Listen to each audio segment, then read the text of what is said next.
Dan assalamualaikum warahmatullahi wabarakatuh. Selamat malam Ibu. Selamat malam Bu Khalila. Terima kasih atas segala perhatiannya atau segala waktunya yang telah meluangkan waktunya untuk bisa saya wawancarai. Perkenalkan saya Bu, nama saya Abdul Majid. Saya di sini sebagai mahasiswa PPG dalam jabatan kategori 2 di Universitas Negeri Makassar. Jadi saat ini saya sedang untuk menggali informasi tentang identifikasi masalah yang akan kemudian dieksplorasi Bu, penyebab masalahnya berkaitan yang ada di sekolah Bu. Kemudian di sini ada kemudian ini untuk men-sharing Bu, sharing-sharing tentang mencari penyebab masalah dari masalah yang sudah saya identifikasikan. Bisa dimulai Bu ya. Perkenalan Ibu ya Bu sebentar Bu. Ibu nih Bu Khalila sebagai guru penggerak Bu ya. Iya. Nah, oke Ibu ini sebagai guru penggerak. Oke, saya Penggerak mulai kan ya. 1 Kabupaten Kuburaya. Iya. Kalau sebagai informasi, tempat kerja beliau tak jauh dari sekolah kami ya, di SMP 18, beliau di SMP 16 Satap Sungai Raya. Oke, barangkali kita langsung saja Bu ya untuk mesingkat waktu. Yang pertama ini Bu terkait pada motivasi siswa Bu dalam belajar. Menurut pendapat Ibu berdasarkan pada pengalaman Ibu, apa yang menjadi penyebab dari rendahnya motivasi siswa Bu? Kalau untuk motivasi itu saya pikir banyak faktor ya. Banyak faktor bisa eksternal maupun internal daripada diri siswa itu sendiri.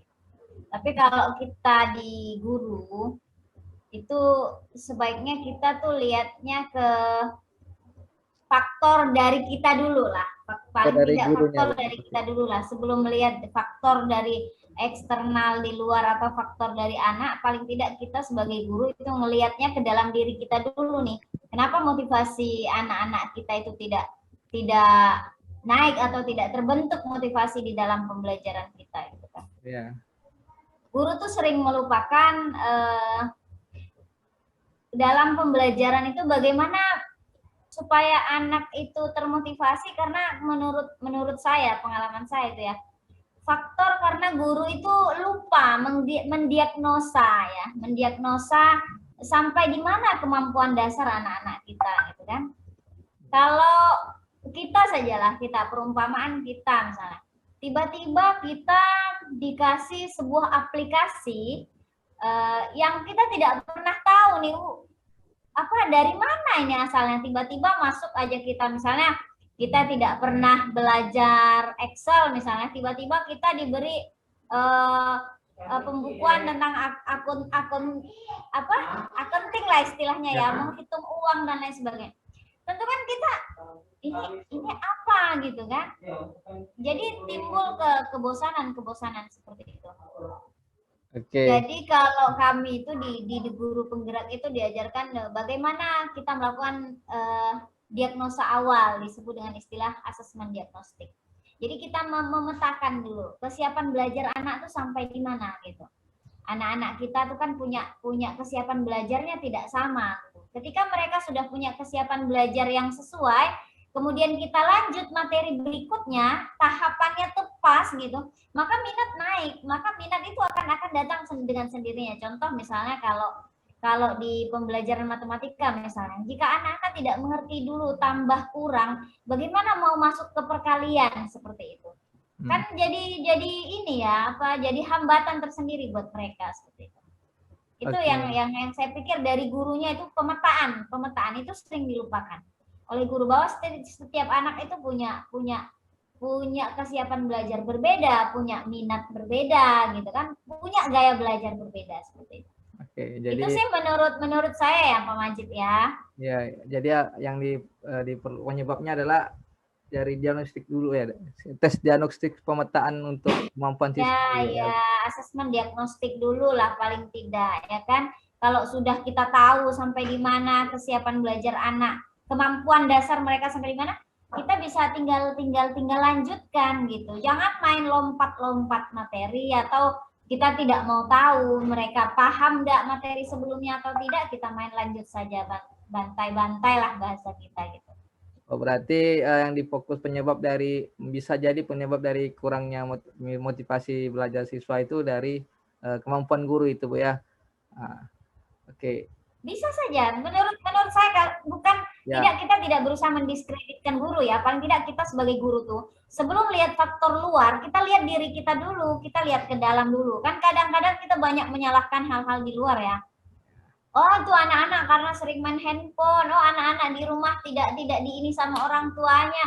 Oh, lingkungan belajar kita karena tidak punya media pembelajaran dan lain sebagainya. Kita seringkali menyalahkan lingkungan, tapi kita tidak melihat faktor internal kita sebagai guru itu apa yang kurang seperti itu. Mengapa motivasi anak-anak kita tidak bisa up lah gitu.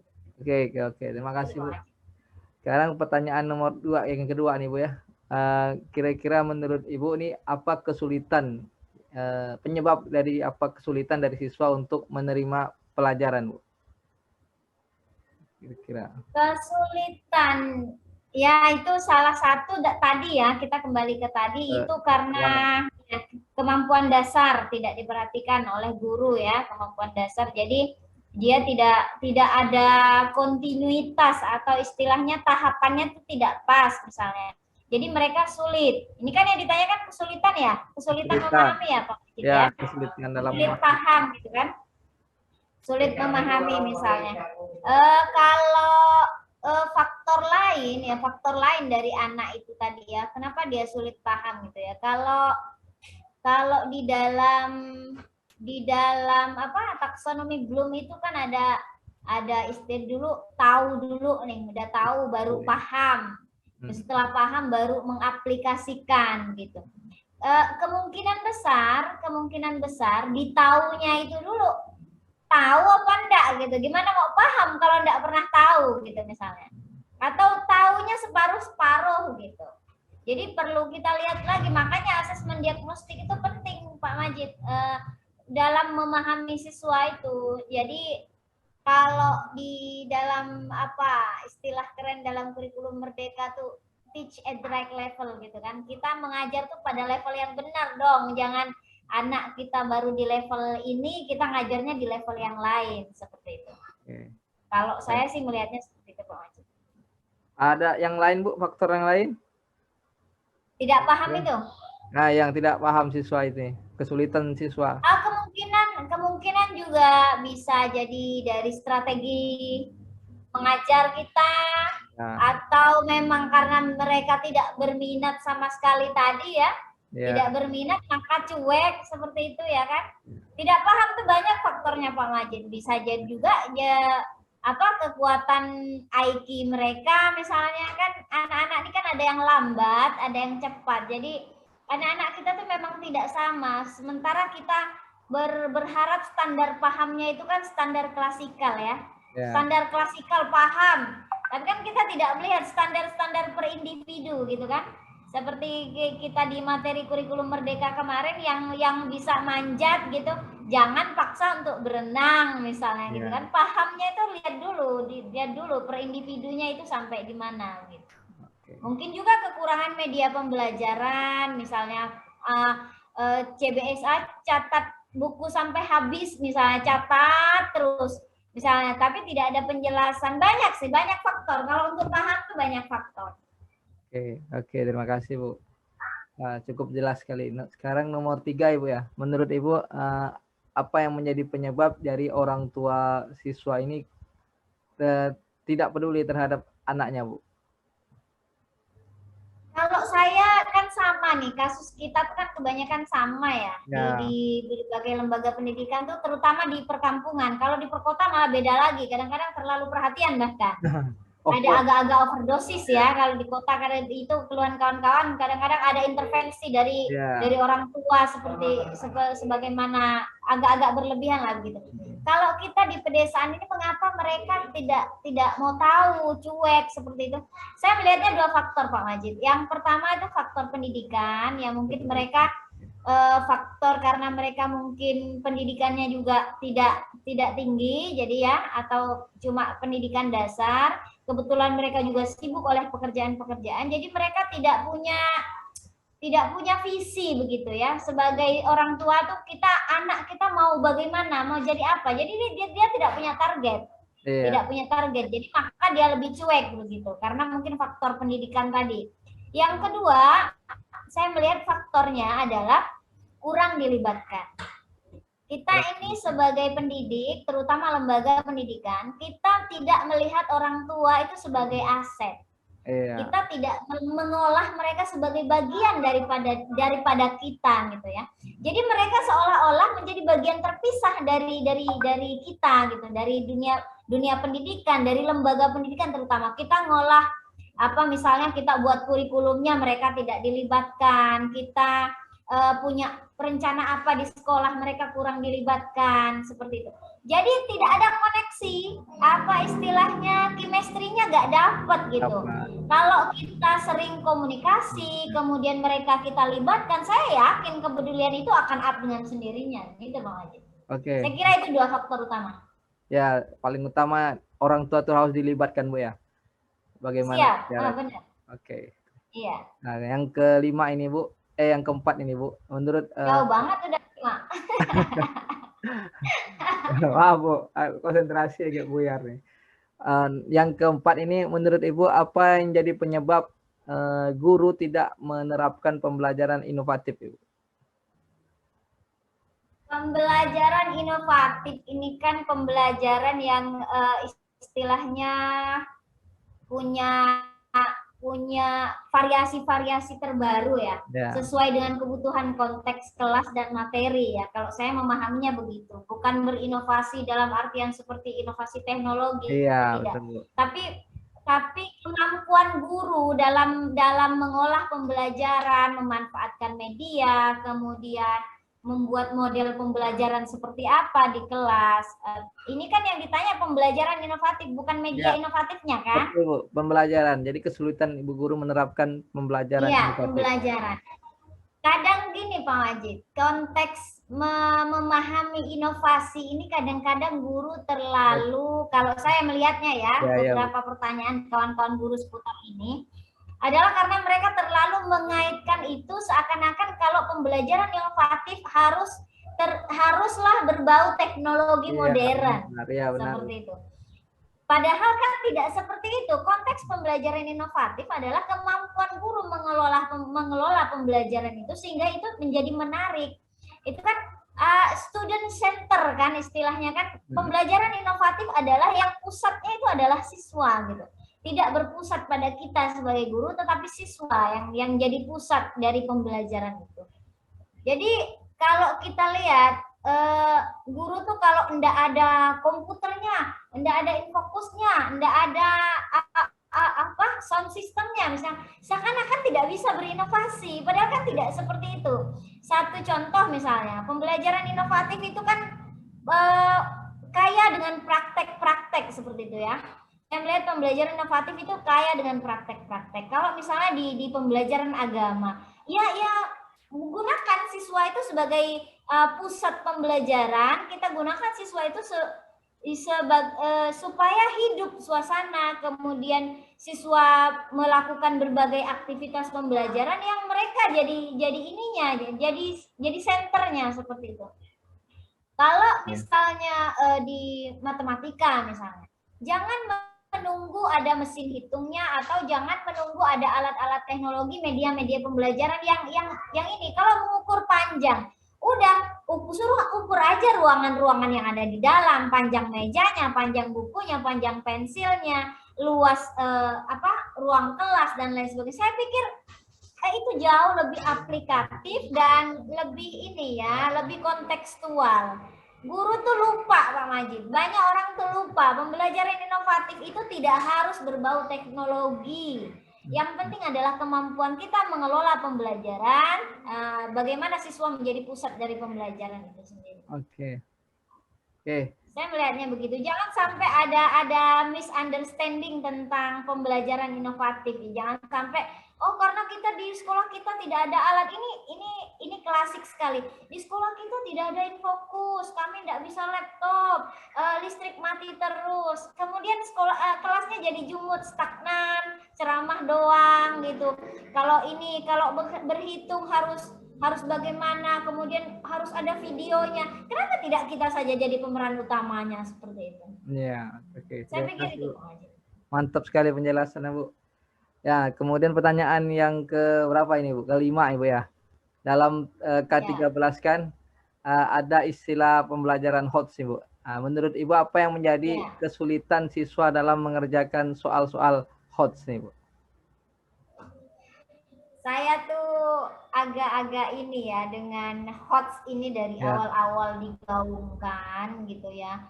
Higher Order Thinking Skill. Ya. Higher Order. Apa itu singkatannya? Thinking Skill ya. Thinking ya. Iya. Berpikir tingkat tinggi yang di situ C4 ya kalau tidak salah ya. Iya, C4. C4 itu menganalisis kalau tidak salah. Mengevaluasi C5-nya. C6-nya itu meng-create, membuat. Sementara di kelas-kelas kita, anak-anak kita baru pada level tahu. Paham pun separuh-separuh. Ya, paham pun separuh-separuh. Sementara ranah paham ini menurut apa itu yang kemarin di Wake and Think itu ada itu pemikiran Wake and Think itu, paham itu harus mampu aplikasi, harus mampu reinterpretasi, harus punya sudut pandang berbeda. Baru di ranah paham saja anak kita sudah tidak mampu. Bagaimana mereka mau menganalisis begitu? Ya, jadi mengapa anak-anak kita tidak bisa mengejar di HOTS? Di apa? Karena 3 level di bawahnya belum maksimal dikuasai. Bukan karena C4 ya, C1, C2, C3 belum maksimal dikuasai. Yang kedua, faktornya menurut saya kita tidak melatih mereka berpikir kritis. Critical thinking itu penting loh. Kadang-kadang kita masuk kelas mentang-mentang materinya ini gitu. Kita jelaskan pertanyaan seputar materi. Padahal HOTS itu saya pernah ikut pelatihan itu, kalau pertanyaannya itu bagaimana atau mengapa, itu sudah HOTS katanya. Coba dilatih anak-anak dengan pertanyaan sederhana itu. Misalnya, bagaimana pendapat kalian ketika miras, kalau saya misalnya pendidikan agama, miras hendak dilegalkan di negara kita. Iya, betul. Apa pendapat kalian? Jangan takut kehabisan waktu karena mencari pendapat, tidak usah. Kalau kita tidak latih mereka dengan diskusi-diskusi tingkat tinggi begitu, mereka tidak akan terbiasa.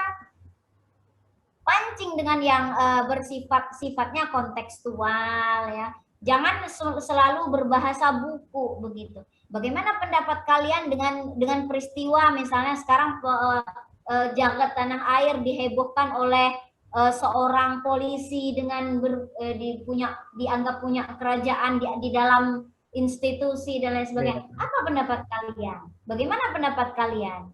Mengapa itu terjadi? Coba dipancing. Biasakan diskus dengan bahasa-bahasa yang seperti itu. Mereka akan terbiasa nanti. Dengan bahasa media ya 5M 5W1H. Iya. Jadi anak-anak tuh pancing dengan bahasa-bahasa yang kontekstual, jangan selalu bahasa buku. Nanti sudah begitu sebentar, barulah kita masuk ke materi. Mengapa misalnya kalau saya agama, mengapa sih orang meninggal itu harus disolatkan, dimandikan misalnya kan? Dimandikan, disolatkan, dikuburkan. Apa dampaknya kalau tidak dikuburkan misalnya? Jadi anak-anak tuh terlatih berpikir seperti itu. Makanya kita tuh kadang-kadang berharap HOTS ini bisa tercapai gitu. Sementara kemampuan literasinya tidak memadai. Iya benar. Oke, Bu, makasih Bu. Yang terakhir ini Bu, yang tadi kita bahas tentang pembelajaran inovasi, tadi udah dikasih tahu Ibu adanya miskonsepsi antara inovasi dan teknologi Bu. Nah sekarang ini baru poinnya ke pembelajaran yang pemahaman IT Bu, yang penerapan pada penggunaan teknologi. Jadi menurut Ibu ini apa yang menjadi hambatan atau penyebab guru tidak bisa mengoptimalkan penggunaan teknologi, Bu? Yang pertama, guru sebagian ya sudah nyaman dengan kondisi yang ada. Ya. Jadi tidak lagi ingin belajar ya, sudahlah begitu ya. Itu yang pertama. Okay. Yang kedua, kurangnya support dari lembaga-lembaga terutama pimpinan pendidikan nih, kepala-kepala sekolah, waka-waka seperti itu, tidak ada support ke arah sana. Coba buat pelatihan-pelatihan internal di sekolah. Kita kan bisa memetakan aset kita itu guru-guru yang mana nih yang hebat dalam bidang teknologi. Buat pelatihan-pelatihan kecil, komunitas-komunitas praktisi di sekolah. Saya pikir itu penting loh Pak untuk ngupdate kawan-kawan kita kan. Memang teknologi ini sesuatu yang memang seakan-akan sudah menjamur, tapi tidak banyak orang yang paham betul gitu. Apalagi kita yang ngajar-ngajar di kampung nih kan, kalau kita tidak punya teknologi ini, belajar pun kita, kalau itu tidak dipakai tidak bisa, hilang dia.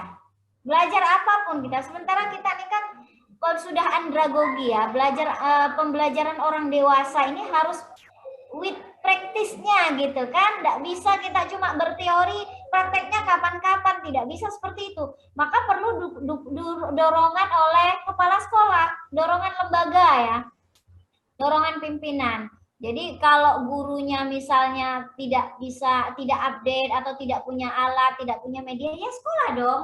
Kita kan saya pikir tiap sekolah sudah punya Infocus lah paling tidak, punya laptop sendiri lah paling tidak, kepala sekolahnya punya, ya diadakan pelatihan-pelatihan internal seperti itu. Oke, demikian aja Bu ya. Jadi memang harus ada dua faktor ya. Yang pertama memang gurunya sudah tidak ingin belajar karena sudah di zona nyaman. Yang kedua ya faktor itu dari pemimpin kurang dorongan, kurang motivasi dari pimpinan Bu ya. Oke, terima kasih Bu atas kesempatan waktunya. Saya lagi minta maaf Bu ya atas waktunya tadi telah diganggu ini. Tidak apa-apa Bang Haji, tidak apa-apa. Mudah-mudahan apa yang sudah Ibu berikan sarannya, mudah-mudahan bisa kami aplikasikan di dunia nyata. Terima kasih Bu. Wassalamualaikum warahmatullahi wabarakatuh.